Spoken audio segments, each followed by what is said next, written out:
one night in the slum.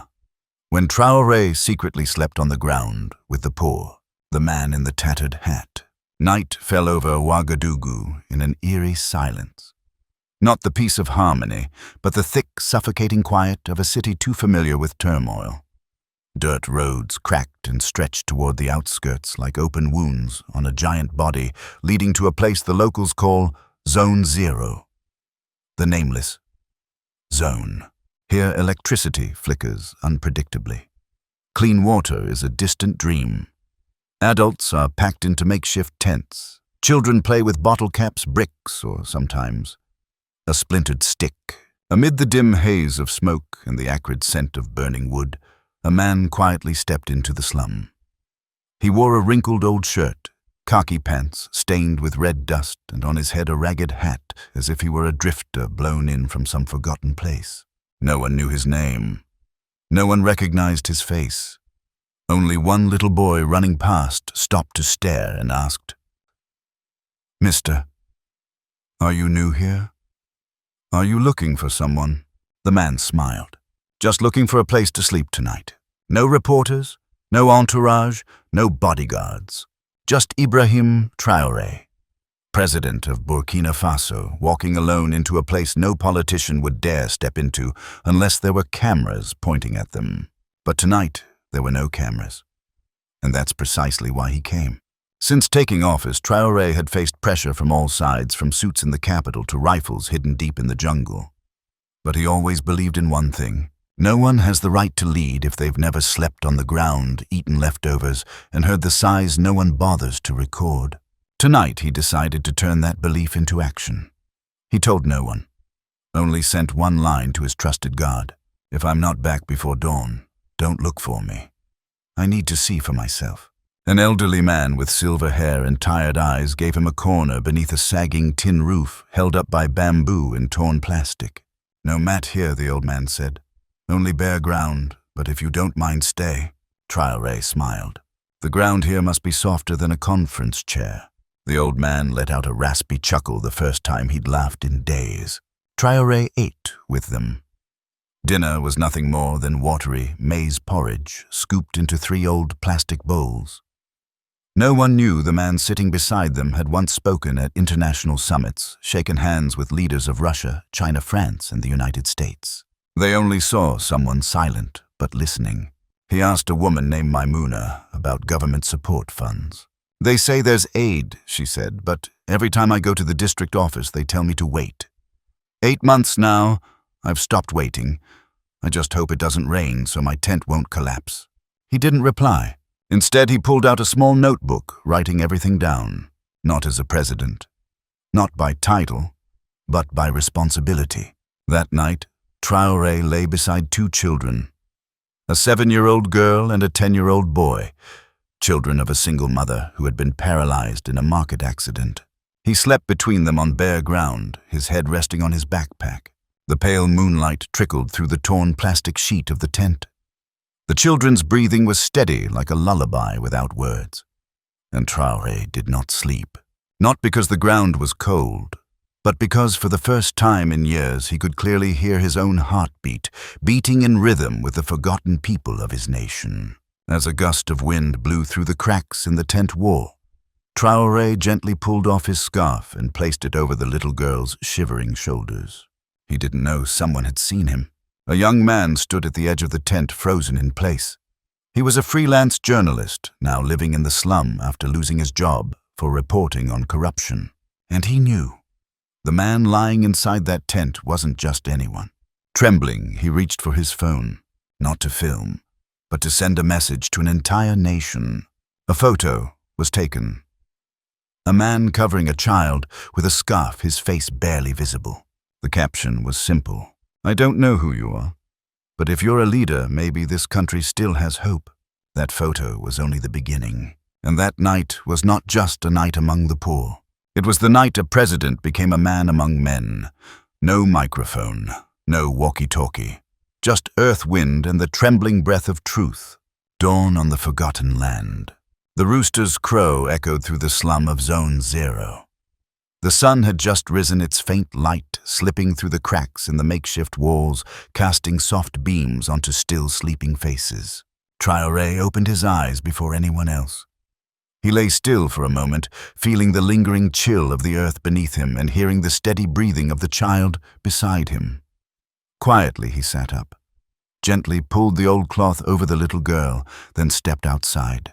The early wind swept past, carrying the scent of damp soil and charcoal smoke from small fires being lit across the slum. He took a deep breath. The morning air here wasn't fresh like in the wealthy suburbs, but it carried something painfully honest, the scent of real life. An old woman tending her fire looked up and saw the young man stepping out from the fabric tent. She blinked something about him familiar. You look like... Traoré bowed slightly. I'm just someone looking for a peaceful night's sleep. She didn't ask further, but her eyes lingered on him for a long time as if digging through old memories of someone extraordinary. Not far away at a small roadside tea stall patched together from rusty metal sheets, a group of men were murmuring among themselves. A younger man holding his phone waved the neighbors over. Hey, look at this picture. Does he look familiar? They gathered around. On the screen was a blurry photo, a man kneeling down covering a child with a cloth. Half his face was in shadow, but that gaze was unmistakable. One man sipped his hot tea and choked. What? Don't joke. Those eyes, they look exactly like Ibrahim Traoré's. The tea stall fell silent. The rumor spread like wildfire. Within less than an hour, the whole slum was buzzing. Children ran around, shouting, "The president slept here." The president ate Maimuna's porridge. At first, people laughed out loud, but then someone brought out comparison photos, clear images from recent conferences, public speeches on television, and the laughter slowly faded. And then they started pouring into the street. When Traoré returned to the tent to say goodbye, he found the muddy ground outside already filled with people. There were no flags, no slogans, no one was forced to be there. Just the poor, thin, dusty standing in silence, watching the man who had chosen to sleep among them like an ordinary person. A middle-aged man stepped forward, clenching his fists. His eyes were red. "Sir, is it true? Are you the president?" Traoré nodded, not with the arrogance of power, but with the humility of someone facing hundreds of eyes the world had long ignored. The crowd froze. A woman holding a child burst into tears. A man took off his cap and bowed his head. Then, one by one, the others followed. No one gave an order. No one shouted. Yet all moved as if it were the only thing their hearts could do in that moment. Traoré raised his hand. "Please don't bow. I didn't come here for respect. I came to listen." A young man stepped forward, hesitant. "Why? Why did you come here alone?" "Sleep among us without telling anyone." Traoré looked around and answered slowly. "Because what cameras see isn't always the truth. What I saw last night was pain no report could ever capture. And I cannot lead a nation if I've never walked through its deepest wounds." A 7-year-old girl, the same one from the night before, timidly approached holding the cloth he'd used to cover her. "You forgot this, mister." Traoré knelt down and took the cloth. But instead of keeping it, he gently wrapped it around her shoulders. "Keep it.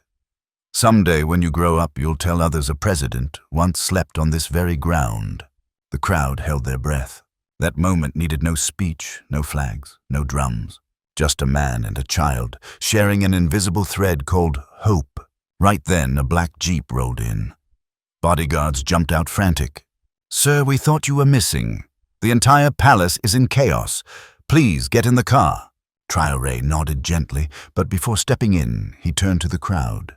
"I will return, but not just for a night. I'll return through real actions." The jeep rolled out of Zone 0, leaving behind hundreds of people staring after it, unwilling to let the moment slip away. No one could quite describe what they were feeling. They only knew that morning they hadn't awakened by the sun, but by the light of a human being. The cloth and a reform without a script.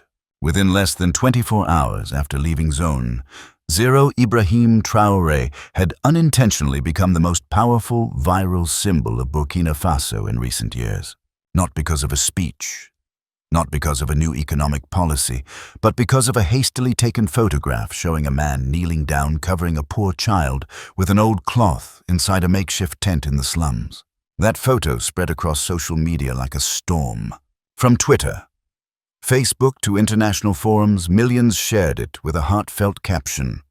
A leader is someone who dares to sleep with the pain of his people. Foreign news channels picked up the story. Burkina Faso president spends an unannounced night in the slums. First African leader to live with the poor, no press, no cameras. Then, something unexpected happened. The story broke out of the inspiration bubble and turned into a wave of systemic questioning. The next day in the cabinet meeting, an unusual atmosphere blanketed the large hall of the presidential palace. Many ministers long used to formal routine meetings now sat silently, as if awaiting judgment.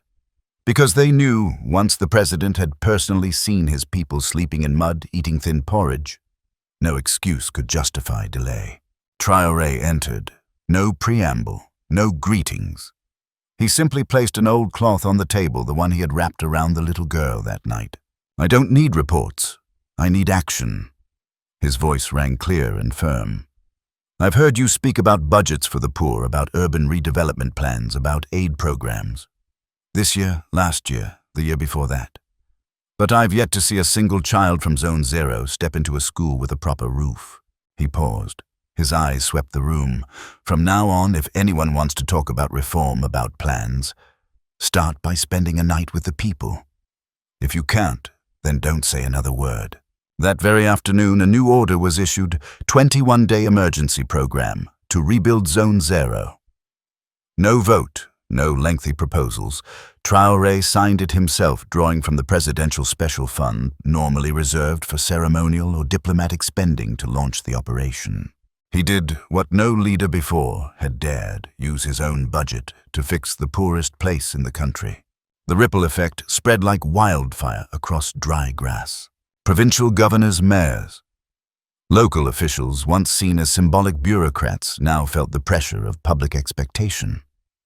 Volunteer student groups formed teams to help repair makeshift homes, clean up the slum, and build public kitchens.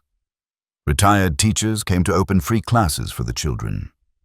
Wealthy citizens sent letters to the presidential office enclosing envelopes of cash with notes saying, "If the president can sleep among the poor, we cannot lie in bed without sharing."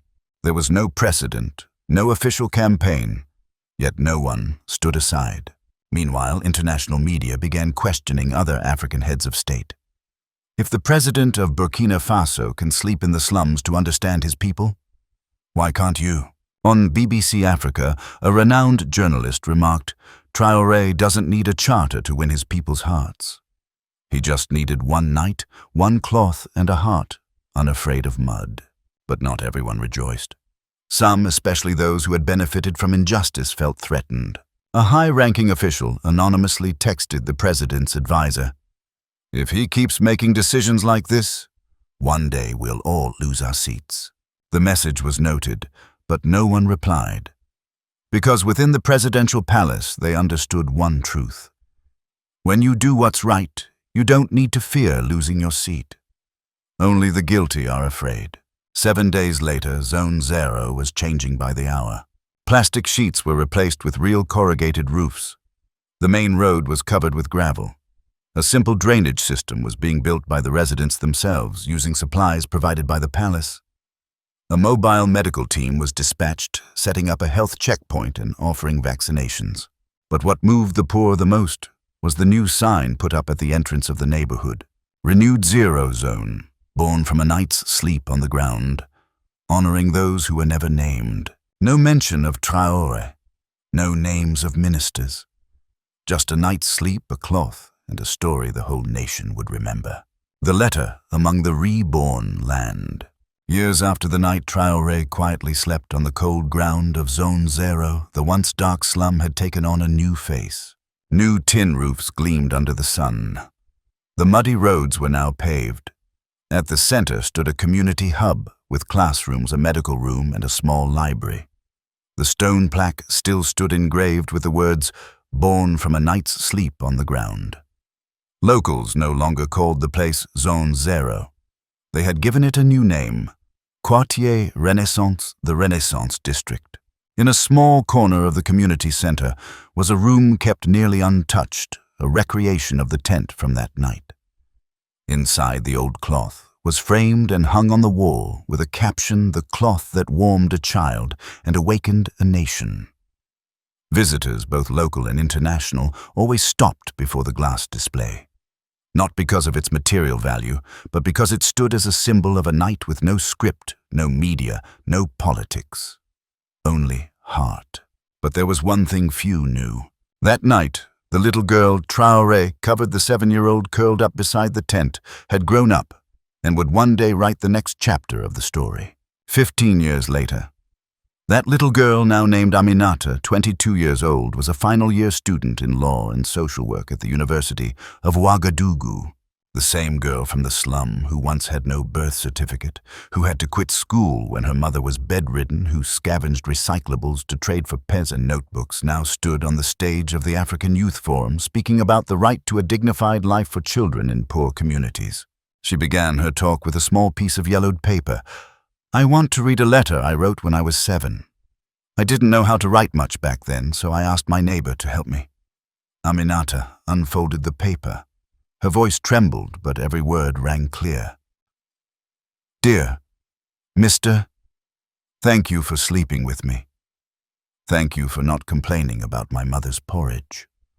I don't know who you are, but my mom said a truly good person stays good even when no one is watching. When I grow up, I want to be like you." The girl in the torn tent. The entire auditorium erupted in emotion. After her speech, Aminata stepped off the stage. An elderly woman in traditional Burkinabe attire approached and handed her a small envelope. "President Traoré asked me to give you this. He said keep it until the day you speak from your heart." Aminata opened it. Inside was only a small photo, a snapshot from that night showing her asleep wrapped in the cloth. On the back of the photo was a line handwritten in black ink. "That night I gave you a cloth. Today you've wrapped it around an entire generation. IT." Aminata clutched the photo to her chest, tears falling silently.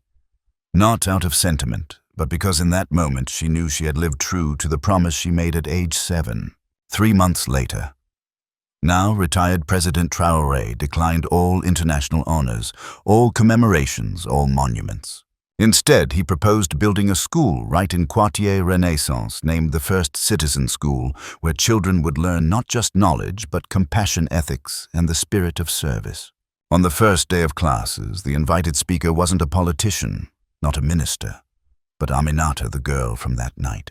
She stepped onto the stage, holding tightly the once framed cloth, now removed, to be part of a national traveling exhibit.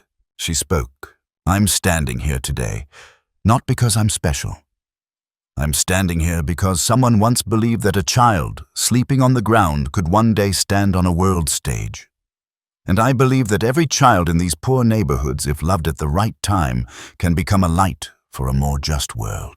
In the front row, Traoré sat silently. His face was marked with age, but his eyes still held the same light, the kind only found in those who once dared to sleep in the mud. When the ceremony ended, Aminata approached him. "I kept my promise, didn't I?" Traoré looked at her. "No. You did more than keep your promise. You wrote a more beautiful ending to a story that began as just a simple night's sleep."